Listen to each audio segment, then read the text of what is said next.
So hello once again welcome back to अपनी academy guys. कैसे हो आप लोग? I hope you all are well. So ये वीडियो जेई मेंस 2025 के एस्पिरेंट्स के लिए काफी इंपॉर्टेंट होने वाला है। हम अभी लास्ट 30 डेज के ऊपर हैं जहां पे जेई मेंस की एग्जाम 2025 की जनवरी अटेम्प्ट में आपके पास ऑलमोस्ट 30 डेज बच चुके हैं और इस 30 डे को किस तरीके से यूटिलाइज करें ताकि आपका स्कोर में कुछ बूस्टअप हो जाए। जो आप अभी ये वीडियो खास करके ना, ये मेगा मैराथन जो हम स्टार्ट किए हैं ना, उसको खास करके उन बच्चों के लिए जो अभी 20-30 मार्क्स पे हैं। अभी उनका स्कोर एक जगह आके रुक गया है और वो अब समझ नहीं पा रहे कि इस टाइम को किस तरीके से यूटिलाइज करें। तो हम खास करके उन बच्चों को फोकस करेंगे जो 30 मार्क्स 40 मार्क्स पे अटके हुए हैं अभी, और इस समय उनके पास अभी कोई आइडिया नहीं मिल रहा है कि 30 से हम किस तरीके से 50 प्लस और 60 प्लस में जा सके, हम इसको किस तरीके से यूटिलाइज करें। तो उन बच्चों के लिए खास के इंपॉर्टेंट है। और इस वीडियो में ना, मैं आपको कुछ पढ़ाने वाला नहीं हूं यार, मैं आपको ये बता रहा हूं कि क्या क्या पढ़ना है आपको इस 30 डेज में, क्या क्या पढ़ना है। पढ़ने आपको पता है कि किस तरीके से पढ़ाई करनी है, आपको पता है, आपके पास हर एक चीज है, लेकिन क्या क्या पढ़ाई करनी है ना, वो सबसे ज्यादा इंपॉर्टेंट है। अगर मैं सब चीज अगर आपको पढ़ाने लगूँ ना तो बहुत लंबा जाएगा ये सारी चीज, और मैं आपको उतना टाइम वेस्ट नहीं करना चाहता। आप अभी सेल्फ स्टडी सबसे ज्यादा करो, उसमें सेल्फ स्टडी में क्या क्या सबसे ज्यादा इंपॉर्टेंट है वो मैं आपको बता रहा हूं। तो सबसे पहले मैं खुद के बारे में बता दूं तो मैं लास्ट 5 ईयर से आपको यूट्यूब पे इन सब सारी एग्जामिनेशन के ऊपर बता रहा हूं कि किस तरीके से इन सारी एग्जामिनेशन की प्रिपरेशन की जाती है, क्या क्या मेन इंपॉर्टेंट टॉपिक है। और आफ्टर माय बीटेक करंटली मैं अभी जॉब कर रहा हूं, तो उसके साथ साथ मैं आपको ये सारी चीज गाइड कर रहा हूं अपने 5 ईयर की एक्सपीरियंस के साथ कि किस तरीके से आप इसको कंटिन्यूअसली अपने स्कोर को आखिरी के दिनों में बूस्ट किया जाता है। So let's start this video यार। और ये वीडियो अपने अगर आपके लिए काम आता है तो वेल एंड गुड, अपने उन फ्रेंड्स को भी शेयर करो जो अभी स्कोर में फंसे हुए हैं कि यार मेरा 20 मार्क्स आ रहा है, 25 मार्क्स आ रहा है टेस्ट जो हम लगा रहे हैं,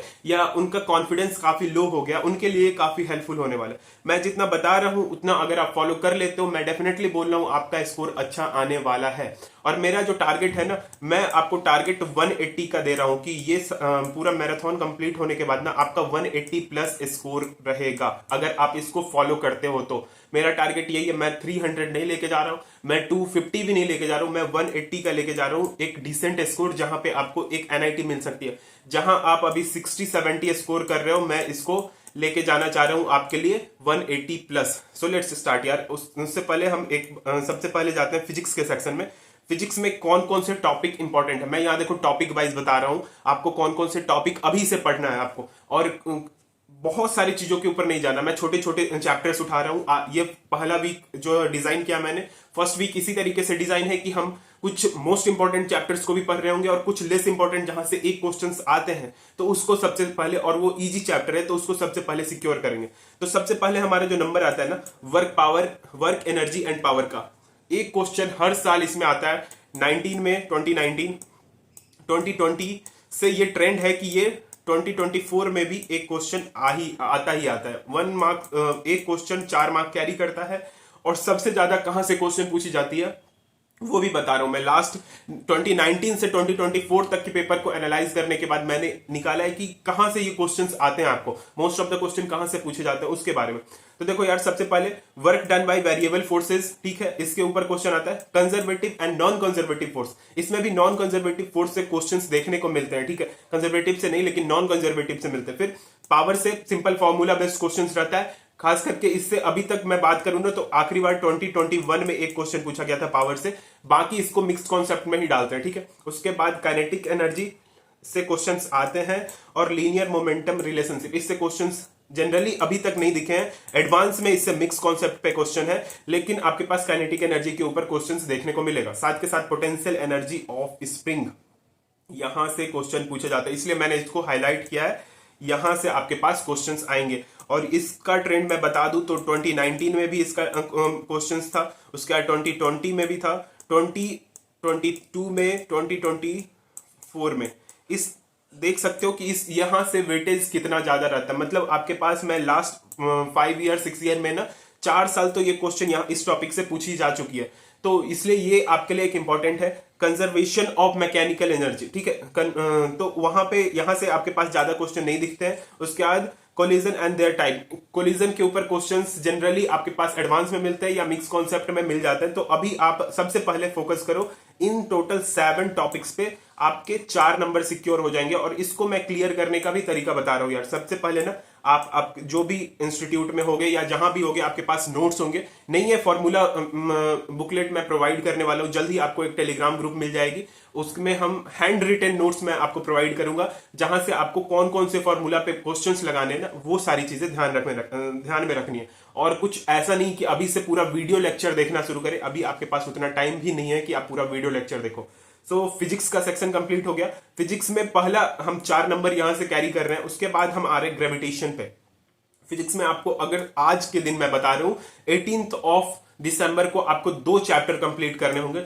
2 चैप्टर से आप टोटल निकाल पाओगे कितने नंबर, तो अपने लिए 8 नंबर निकाल पाओगे यहां से, ठीक है, 8 नंबर। और यहां पे कौन कौन से टॉपिक से क्वेश्चंस आते हैं, तो यूनिवर्सल लॉ ऑफ ग्रेविटेशन, ठीक है, यहां से डायरेक्ट क्वेश्चंस आता है इस फॉर्मूला के बेस पे, ठीक है। तो यहां से आपको पता है ग्रेविटेशन पोटेंशियल एनर्जी पे, एस्केप वेलोसिटी पे क्वेश्चन आता है डायरेक्ट फॉर्मूला बेस्ड, ठीक है। उसके बाद ग्रेविटेशनल फील्ड पे क्वेश्चन आता है, फिर आपके पास gravitational potential and gravitation potential energy पे क्वेश्चन। तो इसमें से एक क्वेश्चन जो आने का ट्रेंड है ना, वो या तो डायरेक्ट फॉर्मूला बेस्ड यहां से पूछ लेता है, universal law of gravitation, Newton law of gravitation भी बोलते हैं इसको, ठीक है, या एस्केप वेलोसिटी से। इसमें ट्रेंड है कि एक क्वेश्चन या तो हर ईयर इधर से पूछ लेंगे, नहीं तो फिर चले जाएंगे डायरेक्टली ग्रेविटेशनल फील्ड पे। तो ये जो है ना डायरेक्ट केवल फॉर्मूला बेस्ड यहां से क्वेश्चंस आते हैं, यहाँ पे कुछ ऐसा हाईफाई या बहुत ज्यादा कॉन्सेप्ट की जरूरत नहीं होती, यहाँ पे डायरेक्ट फॉर्मूला बेस्ड क्वेश्चंस पूछे जाते हैं। तो ये 5 टॉपिक अगर कंप्लीट कर ले तो पहले के 7 और अभी के 5 टॉपिक, तो टोटल आपके पास 7 + 5 जो बनते हैं, टोटल 12 टॉपिक आपको कंप्लीट करने होते हैं, ठीक है। अगर आप आज फिजिक्स में 12 टॉपिक कंप्लीट कर लेते हो ना, तो 12 टॉपिक से आप निकाल के ले जाओगे 8 मार्क्स, ठीक है, 8 मार्क्स लेके जाओगे। टोटल आपके फिजिक्स के पेपर का 8% आप निकाल के जा सकते हो 2 से 3 घंटे के प्रिपरेशन में अगर आप जाते हो। केवल इन्हीं टॉपिक को पढ़ना है, बहुत ज्यादा थ्योरी पे नहीं जाना है। अगेन मैं कह रहा हूं बहुत ज्यादा थ्योरी नहीं, फॉर्मूला क्वेश्चन प्रैक्टिस खत्म, फॉर्मूला क्वेश्चन प्रैक्टिस खत्म, बस इसी तरीके से यूटिलाइज करोगे ना, तो आपके क्वेश्चंस और आपका ये टॉपिक भी तैयार हो जाएगा और ये 8 मार्क्स भी तैयार हो जाएंगे, ठीक है। अभी आप सोच रहे होगे कि यार 8 मार्क्स में क्या होने वाला मेरा, धीरे धीरे यार, ऐसा नहीं पहला ही दिन मैं आपको बता दूं कि आप 100 मार्क्स कैसे अचीव कर सकते हो, आप 60 मार्क्स कैसे अचीव कर सकते हो, नहीं, हम एक पैटर्न में जाएंगे। हर रोज किस तरीके से कौन सा टॉपिक पढ़ना है, कहां से पढ़ना है, वो सारी चीजों के ऊपर जाएंगे, तब जाके हम धीरे धीरे आगे बढ़ेंगे और एक बंच ऑफ स्कोर कलेक्ट कर लेंगे खुद के लिए। पहला ही दिन मैं अगर बता दूं आप ये पढ़ लो 60 मार्क्स आ जाएंगे, नहीं होने वाला, 7 में चलेंगे, डेफिनेटली अचीव कर लेंगे उसको। उसके बाद अगर मैं आगे बढ़ूं तो मैथमेटिक्स में मैं लेके आया मैट्रिक्स एंड डिटर्मिनेंट। इसमें भी मैट्रिक्स मोर इंपॉर्टेंट, ठीक है, डिटर्मिनेंट इंपॉर्टेंट है, बट मैट्रिक्स से आपके पास ज्यादा क्वेश्चंस देखने को मिलेंगे, टोटल 8 मार्क्स। अगेन इसमें भी फॉर्मूला बेस्ड क्वेश्चंस, क्या क्या फॉर्मूला रहते हैं वो भी मैं आपको बताता हूं।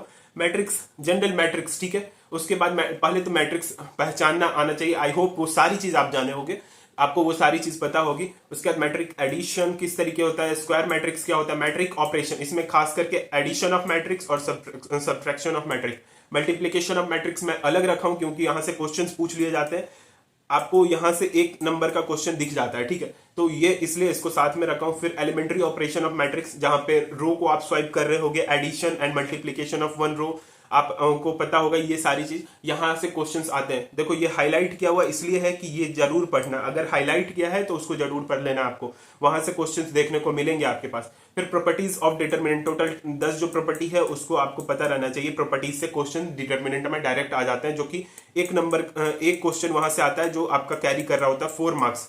कौन कौन सी प्रॉपर्टी है वो भी आपको बता दे रहा हूं। उसके बाद डिटर्मिनेंट ऑफ 3x3 मैट्रिक्स, ठीक है, तो ये भी आप समझ चुके होंगे आपके पास कौन कौन सी प्रॉपर्टीज है। तो ठीक है, ये 10 प्रॉपर्टी है।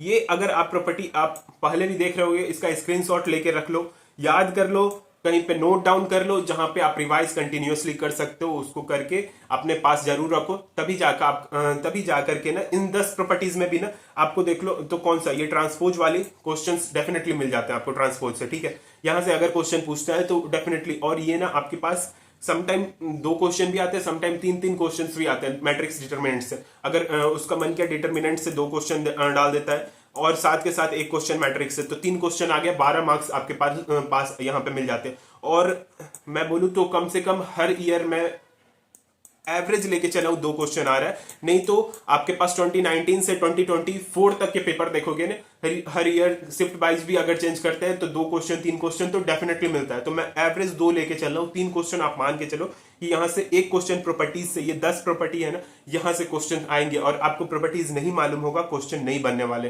तो ये प्रॉपर्टी आपको पता रहना चाहिए कि ये प्रॉपर्टी आपके लिए इंपॉर्टेंट है, ठीक है। उसके बाद मैं आता हूं केमिस्ट्री के सेक्शन में। केमिस्ट्री में आपको क्या पढ़ना है, S block, only S block के ऊपर मैं जा रहा हूं। एस ब्लॉक थोड़ा कॉम्प्लिकेटेड है और एनसीईआरटी से पढ़ना है, इधर उधर की चीजों में मत पढ़ना। एनसीईआरटी है, एनसीईआरटी से पढ़ो, नहीं है पीडीएफ डाउनलोड करो, इसका नोट्स भी मैं प्रोवाइड करूंगा कि क्या क्या क्वेश्चंस पूछे जाते हैं। अभी भी मैं छोटे छोटे 10 फॉर्मूले लेके आया हूं जहां से मोस्ट प्रोबेबली क्वेश्चन पूछे गए हैं लास्ट 5 ईयर में, तो वो भी आपको बता रहा हूं कि 5 ईयर में कैसे कैसे क्वेश्चंस पूछे गए, वो भी आपको आइडिया रहना चाहिए। ऐसा नहीं कि मैं अंधाधुन आपको बोल दूं कि एस ब्लॉक पढ़ लो, एस ब्लॉक बहुत चीज है एस ब्लॉक में पढ़ने को, हर एक चीज को नहीं पढ़ना है आपको। मोस्ट इंपॉर्टेंट क्या चीज है ना, आपके आसपास क्या कहां पे जेई की क्वेश्चंस जाती है, जेई मेंस की क्वेश्चन कौन कौन से टॉपिक के आसपास जाती है, वो केवल पढ़ना है। वो सारे टॉपिक मैं लेके आया हूं। तो alkyl metal, alkaline earth metal, general property and trends, यहाँ देखो ये इससे ना क्वेश्चन मैं 2019 से देख रहा हूं पेपर को, तो आपके पास हर साल इससे एक क्वेश्चन देखने को मिल जाता है जनरल ट्रेंड से, क्योंकि बहुत इजी रहते हैं। बच्चे अगर इसको स्किप कर देना तो 1 मार्क्स जो वो आंख बंद करके लेके आ सकते हैं ना, और वो भी कैसे ट्रेंड्स में आगे आपको बता रहा हूं कि कैसे ट्रेंड्स पे क्वेश्चंस आते हैं। आंख बंद करके आप मार के आओगे तो वहां से 4 नंबर सिक्योर करके आओगे, वो छोड़ के जाते हैं। एस ब्लॉक में बाकी सारी चीजों के ऊपर बढ़ते रहते हैं कि ये पढ़ना है वो पढ़ना है, ये सारी चीजों को नहीं यार, वो सब चीज नहीं है। उसके बाद रिएक्टिव पैटर्न कैसा है, preparation and property of the compound, देखो ये सब जो है ना मैं एडिशनल है, आपको क्या क्या पढ़ना है खास करके वो भी बता दूंगा। इंडस्ट्रियल एप्लीकेशन, एस ब्लॉक में जो केमिकल्स है उसके क्या क्या इंडस्ट्रियल एप्लीकेशन है, ये आपके 12th के बोर्ड में काम आता है। समटाइम जेई में पूछ ली जाती है, लेकिन जेई में सबसे ज्यादा जो इंपॉर्टेंट है जनरल प्रॉपर्टी एंड ट्रेंड्स, ठीक है। उसके बाद आपके पास हाइड्रोजन एंड इट्स प्लेसमेंट, उसके बाद hydrides of alkyl and alkyl earth metal, ठीक है। उसके बाद uses of compound BMG and calcium, ammonia, behaviour of beryllium, उसके बाद compound of sodium and potassium, और फ्लेम टेस्ट से क्वेश्चंस पूछे जाते हैं। बच्चे इसको छोड़ के जाते हैं, उनको पता ही नहीं रहता, वो ये सोचते हैं कि ये तो बोर्ड का टॉपिक था, बोर्ड में आता था 11th 12th में, ये हमारे पास अभी इसका नहीं है। फ्लेम टेस्ट से ना डायरेक्ट कलर पूछ लेते हैं कि अगर हम इसका फ्लेम टेस्ट करते हैं उसके बाद हमारा कलर क्या बनता है। तो उसमें भी जो लास्ट 5 ईयर में पूछा है ना, जो कौन कौन से केमिकल का पूछा है वो मैं आपको प्रोवाइड कर रहा हूं कि ये डेफिनेटली याद रखो। आप अपना नोट्स जो बना रहे हो, शॉर्ट नोट्स भी जो बना रहे हो, वो आप एक नोट्स में लिखते रहो कि यहां से क्वेश्चंस पूछे जाते हैं। सो लेट्स मूव यार। आपके पास एटॉमिक स्ट्रक्चर पे एटॉमिक रेडियस किस तरीके से इंक्रीज करती है, डाउन द ग्रुप में अगर जाते हो आप तो आयोनिक आयोनाइजेशन आपके पास जो एनर्जी होती है डिक्रीज करती है, डाउन द ऑर्डर आप ग्रुप में जाते हो तो ये सारी चीजें है ना। ये देखो फ्लेम टेस्ट लास्ट 6 ईयर में ना, सोडियम, पोटेशियम और लिथियम, इन तीनों पे ही क्वेश्चंस आए हैं। और फ्लेम टेस्ट के बाद कौन सी कलर होती है वो सारी चीज। लिथियम का रिएक्शन करवाते हैं विथ वाटर तो क्या हमारा इक्वेशन बनता है, और विथ ऑक्सीजन करवाते हैं। कैल्शियम का अगर हम रिएक्शन करवाते हैं, फिर सोडियम का अगर हम रिएक्शन करवाते हैं, तो ये सारी चीजें आपसे पूछी जाती है। अल्कलाइन अर्थ मेटल के ऊपर देख सकते हो, अल्कलाइन मेटल के ऊपर ग्रुप 1 ग्रुप 2 पे देख सकते हो एटॉमिक स्ट्रक्चर। तो ये जो है ना, यही है आपका पूरा एस ब्लॉक का, मैं बोल सकता हूँ सार, जो बोलते हो ना सार, वो एस ब्लॉक का सार यही है।